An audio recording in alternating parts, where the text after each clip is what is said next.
নির্বাচনী প্রচারণা শেষ হওয়ার সময় যতই ঘনিয়ে আসছে ততই বাড়ছে প্রার্থীদের দৌড়ঝাঁপ। সকাল থেকেই কর্মী সমর্থকদের নিয়ে ভোটারদের কাছে যাচ্ছেন প্রার্থীরা। এলাকার উন্নয়নের পাশাপাশি দিচ্ছেন নানা প্রতিশ্রুতি। দলীয় প্রার্থীদের পাশাপাশি নিজ নিজ নির্বাচনী এলাকা চষে বেড়াচ্ছেন স্বতন্ত্র প্রার্থীরাও। আগামীর পরিকল্পনা তুলে ধরে ভোটারদের সমর্থন আদায়ের চেষ্টা করছেন তারা। কোথাও কোথাও সংঘর্ষ আর পাল্টাপাল্টি অভিযোগে চলাচ্ছে উত্তাপ। ভোটারদের প্রত্যাশা শান্তিপূর্ণ পরিবেশে সুষ্ঠু নির্বাচন। এদিকে আইন শৃঙ্খলা পরিস্থিতি স্বাভাবিক রাখতে সারা দেশে জোরদার করা হয়েছে নিরাপত্তা ব্যবস্থা।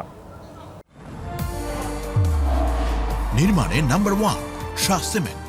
নির্বাচনী প্রচারণার খবর জানাতে আমরা চলে যাচ্ছি লক্ষ্মীপুরে। সেখানে আছে সহকর্মী আনিস কবির।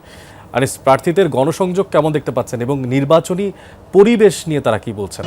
অনেক আসলে কিন্তু নির্বাচন যতই গণিয়ে আসছে ততই কিন্তু প্রার্থীরা কিন্তু তাদের প্রচারণা চালিয়ে যাচ্ছেন। আমরা যদি একটু দেখানোর চেষ্টা করি যে আমাদের লক্ষ্মীপুর জেলার যে আইনজীবী সমিতি যারা রয়েছেন এবং বিভিন্ন পেশাজীবী সংগঠন যারা রয়েছেন তারা কিন্তু লিফলেটগুলো বিতরণ করছেন এবং তার গণসংযোগ করছেন যে ভোটারদের প্রার্থীদের মাঝে ভোট প্রদানের জন্য। এবং তারা চাচ্ছেন যে নির্বাচন যতই কিন্তু গণিয়ে আসছে কিন্তু আসলে এতে করে প্রার্থীরা কিন্তু তাদের প্রত্যন্ত গ্রাম অঞ্চলে কিন্তু তারা সেটি কিন্তু প্রতিটি অঞ্চলে কিন্তু পৌঁছানোর জন্য তারা চেষ্টা করছেন।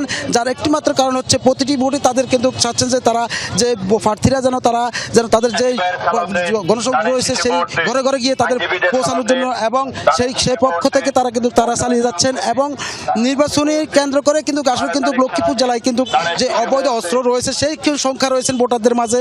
কারণ ভোটাররা বলছেন যে বর্তমানে যে তারা যে ভোটাররা রয়েছেন যে আশঙ্কা করছেন যে বর্তমানে যে অস্ত্র রয়েছে অস্ত্রগুলো যদি অবৈধভাবে উদ্ধার করা না হয় তাহলে কিন্তু সেই ক্ষেত্রে কিন্তু তারা এক ধরনের শঙ্কা রয়েছেন বলে আমরা জানতে পেরেছি। সেই ক্ষেত্রে কিন্তু আমরা চাচ্ছি যে বর্তমানে যে যারা প্রার্থী রয়েছেন তারা কিন্তু তাদের প্রত্যন্ত গ্রাম অঞ্চলে এবং চষে বেড়াচ্ছেন এবং তাদের অন্যান্য যে কর্মীরা সমর্থন রয়েছেন তারা কিন্তু সেই প্রার্থী সমর্থন অনুযায়ী ভোট ছাড়ছেন বলে আমরা দেখতে পাচ্ছি। অনেক আপনাকে ধন্যবাদ আনিস কবির। একটু মাগুরের দিকে তাকে চাই, প্রচারণার খোঁজ খবর জানবো আলিমুজ্জামান উজ্জ্বলের কাছ থেকে। উজ্জ্বল, গণসংযোগে কি কি প্রতিশ্রুতি দিচ্ছেন প্রার্থীরা? আপনি জানেন যে শেষ মুহূর্তের প্রচারণা চলছে, তো তারই অংশ হিসাবে যে মাগুরা 1 আসনে আমরা আছি। মাগুরা 1 আসনের শহরের কলেজ পাড়াতে যেখানে বিএনপির একটি পোলিং এজেন্টদের প্রশিক্ষণ হচ্ছে। আমার সাথে আছেন মাগুরা 1 আসনের যে ধানের শীষের প্রার্থী মনোয়ার হোসেন খান। আমরা এই মুহূর্তে তার কাছে চলে যাচ্ছি, তার কাছেই শুনবো যে কি কি প্রতিশ্রুতি দিচ্ছেন ভোটারদের। বেসিক্যালি আসলে প্রতিশ্রুতি তো কিছু দিতেই হয়। আমরা যা করতে পারবো সেরকম কথাই আমরা বলছি। যেমন মনে করেন আমরা মাগুরা অঞ্চলে আসলে কোনো শিল্প কলকারখানা ওরকম না থাকার কারণে এখানে বেকারত্বের সংখ্যা অনেক বেড়ে গেছে। তো সেই জন্য আমাদের ইচ্ছা, আমাদের দল যদি আল্লাহ রাব্বুল আলামিন মানুষের ভোটে যদি ক্ষমতায় যায়, আল্লাহ রাব্বুল আলামিন যদি কবুল করেন, তাহলে নিশ্চয়ই আমরা একটা বেসিক শিল্পনগরী গড়ে তুলবো, একথা আমরা বলছি।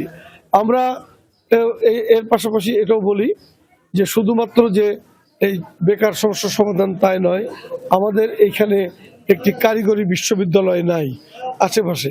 আমাদের ইচ্ছা শিক্ষাক্ষেত্রে ব্যাপক প্রসারের জন্য একটি এগ্রো বেসড কারিগরি বিশ্ববিদ্যালয় প্রতিষ্ঠা করা। শুনছিলেন যে বিএনপির যে প্রার্থী সে কিন্তু যে নানান রকম প্রতিশ্রুতি দিচ্ছেন। এছাড়া যে দলগুলো আছে তারা সবাই কিন্তু ভোটারদের দ্বারে দ্বারে যাচ্ছেন, তারা বিভিন্ন রকম প্রতিশ্রুতি দিচ্ছেন। আলিমুজ্জামান উজ্জ্বল যুক্ত ছিলেন আমাদের সঙ্গে মাগুরা থেকে, জানাচ্ছিলেন সেখানকার নির্বাচনী প্রচারণা সব শেষ।